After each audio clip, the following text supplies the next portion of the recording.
So how about that for extreme surviving in the urban jungle with a monster? Well, maybe that's a bit harsh because it is maybe just getting my daughter to sleep at the park next to where I live. But anyway, I hope you catch my drift. This is the closest I get to extreme survival mode. Today we are reviewing this Kruger watch. Kruger is a national park in South Africa where they, for example, have rhinos. So we see the rhino here. It comes in this really nice pouch, which is just a nice gimmick, but you can actually use this if you're going into some kind of hiking or survival or exploring mode. You can put this in your belt and have some of your survival gear inside of this. But let's have a look at the watch. A cool feature is that when you actually open the pouch, you have to pull this piece of wood here, and then you actually get the watch out. So what is this watch? This is a Draken.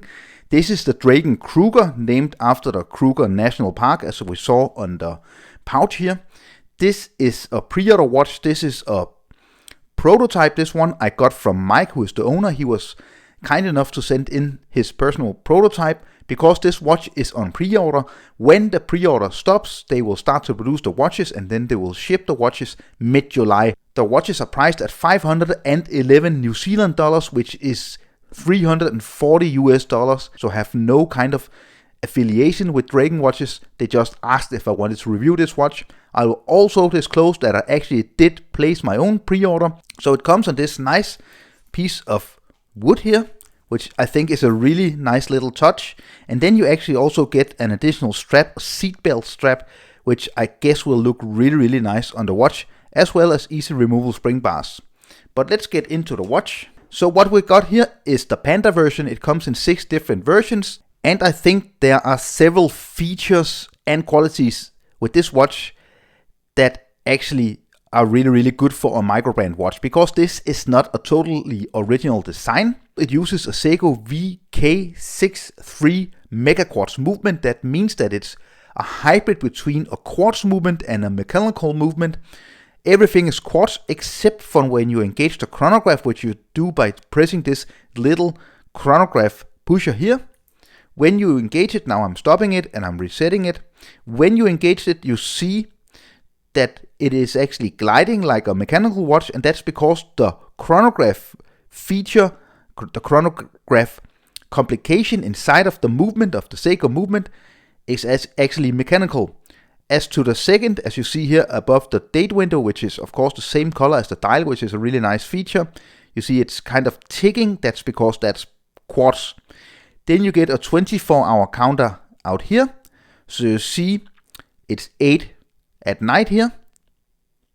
And here you get the 60-minute counter chronograph.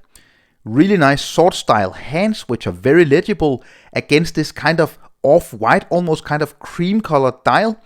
And let me just, while we are at it, talk about the lume, because you see the lume on this watch is amazing. The Swiss Superluminova is great. And with this Panda version, you also see that the dial actually lights up. So everything is very legible with this watch. The Seiko Mega Quartz movement has a battery lifetime of 3 years. Also, it's accurate to plus or minus 20 seconds per day. Let me just stop the chronograph. Then you push the other button here to reset it.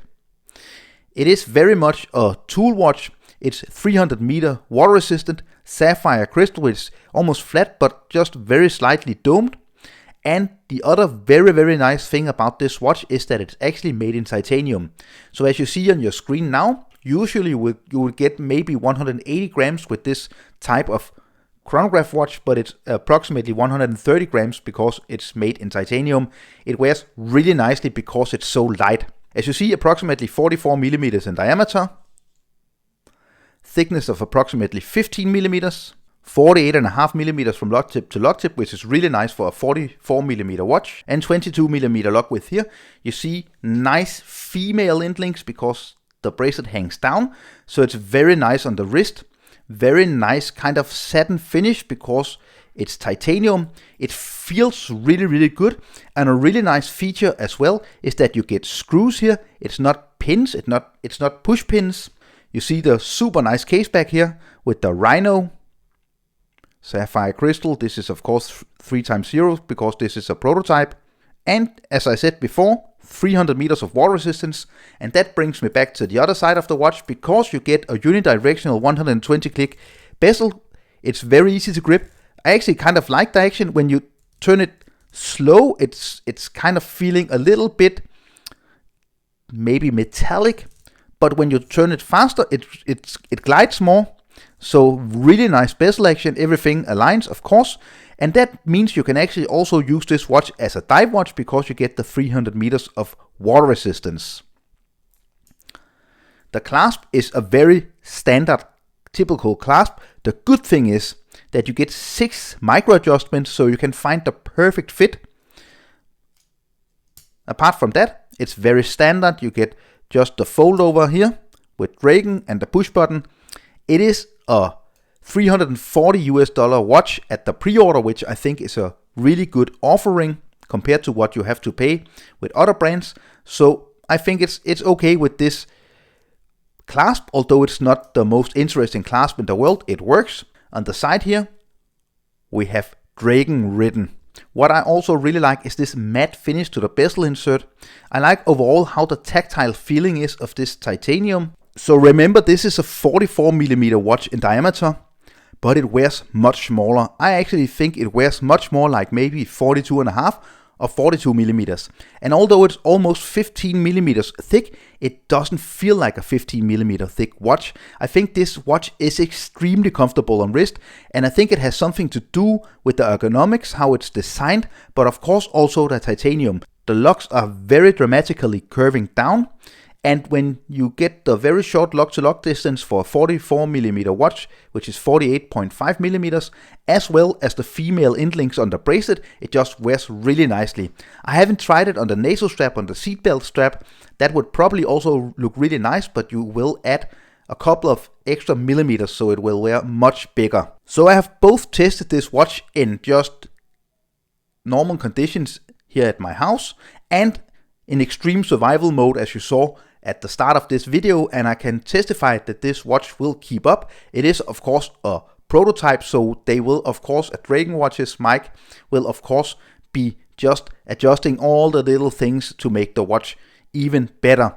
I think at the price of less than $400 you get a really nice watch. Of course it is basically a quartz movement, which just is maybe a little bit boring for me. With this type of watch, I think it's the perfect movement. I wouldn't actually have some kind of Chinese mechanical movement inside of this watch, and I wouldn't pay $4,000 or $3,000 or $2,000 for a mechanical chronograph watch. I think the combination of the materials, this being a very affordable sports chronograph watch with the movement which is accurate and it's very easy just to set and it will keep running when you put it in your drawer, wherever you put your watches, I think that's the perfect movement for a watch like this. It is of course on the bigger side. It is of course a polarizing watch because it is so big and very, very expressive in its sporty style. Is this something for you? Let me hear what you think about the overall look and value of this Draken Kruger watch in the comments. If you enjoyed this video, don't forget to subscribe to my channel and do give this video a thumbs up if you enjoyed it. It's a big help to attract more viewers. Thank you so much for watching. I will see you next time. Bye.